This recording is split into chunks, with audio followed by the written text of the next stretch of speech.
Hello guys. आगे click on video के तो आज की इस वीडियो में बात करेंगे हम डिफेक्टिव नोटिस के बारे में। तो जैसा कि आपको पता होगा कि मोर और लेस सबने अपने फाइनेंशियल ईयर 1920 के रिटर्न्स भर चुके हैं और अब सारे रिटर्न प्रोसेस हो रहे हैं धीरे धीरे। और जिन भी लोगों ने शायद लेट रिटर्न भरा होगा या जिन भी लोगों ने अ, अभी जनवरी या फरवरी में रिटर्न भरा होगा तो शायद उनका रिटर्न प्रोसेस नहीं हुआ होगा अभी तक। बट अब धीरे धीरे वो रिटर्न प्रोसेस करना स्टार्ट कर दिया है गवर्नमेंट ने। तो इसमें बात ये हो रही है कि अब गवर्नमेंट नोटिस निकाल रही है भाई, जिसमें अगर कोई इंटीमेशन चल रहा है तो उनको इंटीमेशन मिल रहा है, या फिर किसी में अगर डिफेक्टिव नोटिस हो रही है तो डिफेक्टिव नोटिस मिल रही है। बट अब इसमें जो एक हमारे सामने आया है कोई केस कि डिफेक्टिव नोटिस गवर्नमेंट इशू कर रही है सैलरीड एम्प्लॉयज़ को, और जो उसमें रीज़न स्टेट किया जा रहा है वो थोड़ा सा अजीब रीज़न है। तो उसके बारे में हम देख लेते हैं कि भाई डिफेक्टिव नोटिस पहले तो होती क्या है, और जो रीज़न स्टेट किया जा रहा है सैलरीड एम्प्लॉयज़ को वो क्या है, क्या वो सही है, क्या वो गलत है, और उसमें क्या क्या चीज़ें गलत चेक हो रही है जिसकी वजह से ये नोटिस जनरेट हो रही है। तो पहले तो आपको एक प्रोसीजर बताते थे कि भाई जब भी आप कोई रिटर्न ऑनलाइन भरते हैं तो वो प्रोसेस होता है सेंट्रल प्रोसेसिंग सेंटर के द्वारा। तो जो ये सीपीसी है वो बेंगलोर में स्थित है। यहाँ पे आपके जितने भी इनकम टैक्स रिटर्न है वो कंप्यूटर के थ्रू प्रोसेस किए जाते हैं कि भाई उसके अंदर जो भी चीज़ आपने फाइल की है या जो भी इंफॉर्मेशन दी है वो करेक्ट है, इनकरेक्ट है या कैसे है, तो वो उधर प्रोसेस की जाती है। तो उसी में 139(9) भी एक नोटिस है, डिफेक्टिव नोटिस, जिसके अंदर अगर आप ये देखेंगे तो पूरा डिटेल में 139(9) हमने इधर कवर किया है कि क्या होता है क्या नहीं होता है। उसको मैं शॉर्ट में आपको बताता हूँ कि 139(9) डिफेक्टिव नोटिस ऐसी चीज़ है कि वो अगर आपके रिटर्न में कोई, जैसे नाम बता रहा है कि डिफेक्टिव नोटिस मतलब आपके रिटर्न जो आपने भरा उसमें कोई ना कोई डिफेक्ट है।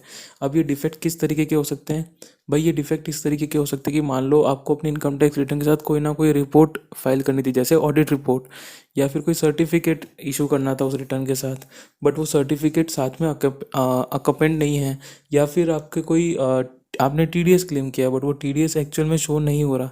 तो ये सब रीजंस है कि इसकी वजह से ये डिफेक्टिव नोटिस आएगी आपको, मतलब आपको जो इनकम टैक्स रिटर्न भरा गया है वो डिफेक्टिव माना जाएगा।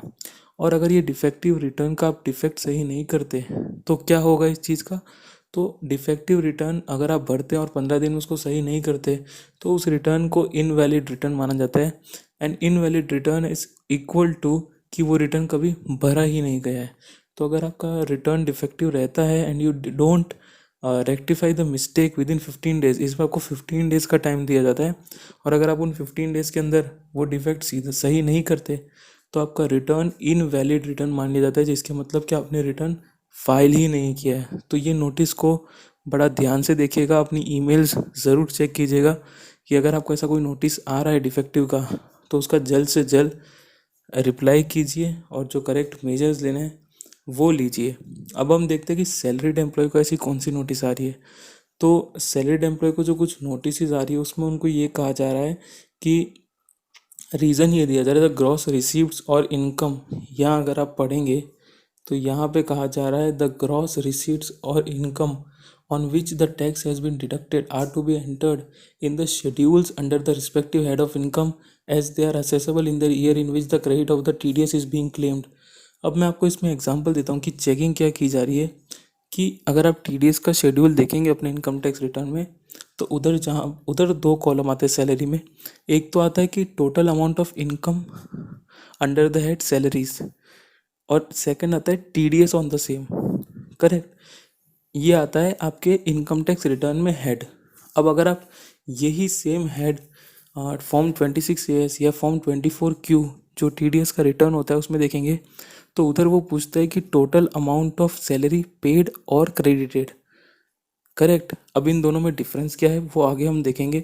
बट इसके अंदर जो कंपनीज है वो जनरली वो अमाउंट भरती है जो वो अपने एम्प्लॉय को एज अ सैलरी पे कर रही है। करेक्ट, अब नाउ सेकंड थिंग लेते हैं कि इसको, ये जो इनकम टैक्स रिटर्न है या इनकम सीबीडीटी है वो इसको किससे कंपेयर कर रही है। अब जब आप अपना इनकम टैक्स रिटर्न भरते हैं तो पहले आप ग्रॉस सैलरी डालते हैं एज पर सेक्शन 17, फिर उसमें से लेस करते हैं कोई, अगर आपको एग्जाम्पशन क्लेम करना है जैसे एचआरए या और कुछ, या फिर आपको मान लीजिए कोई स्टैंडर्ड डिडक्शन लेना है 50,000 वाला, तो वो सब आप माइनस करके लास्ट में आपका आता है income taxable under the head salaries. ऐसे करके एक कॉलम आएगा आपके इनकम टैक्स रिटर्न में, आप खुद भी चेक कर सकते हैं। अब लेट्स से फॉर एग्जांपल किसी की 10 लाख रुपए सैलरी है और उस पर मान लेते खाली 50,000 का स्टैंडर्ड डिडक्शन मिल रहा है, तो उसकी सैलरी हो जाएगी 9,50,000 taxable under the head salaries. Correct. अब आपको याद होगा मैंने कहा था अभी थोड़ी देर पहले कि आपका जो 26 है या फिर 24 क्यू है वो ये लैंग्वेज यूज़ कर सकता है, इनकम क्रेडिटेड और पेड एज सैलरी। तो उसमें जो कंपनी है वो तो एक्चुअल में उसने आपको दिया 10 लाख है सैलरी। करेक्ट। क्योंकि उन्होंने तो आपको पे या क्रेडिट 10 लाख किया है, तो वो तो 10 लाख ही भरेगी। बट वो उसको जब इनकम टैक्स रिटर्न में इनकॉर्पोरेट कर रहा है तो वो उसको डाल देता है कि income taxable under the head salaries, जबकि वैसा नहीं है। Income taxable under the head salary तो 9,50,000 ही है और वो आप अपना करेक्ट भर रहे हैं इनकम टैक्स रिटर्न में।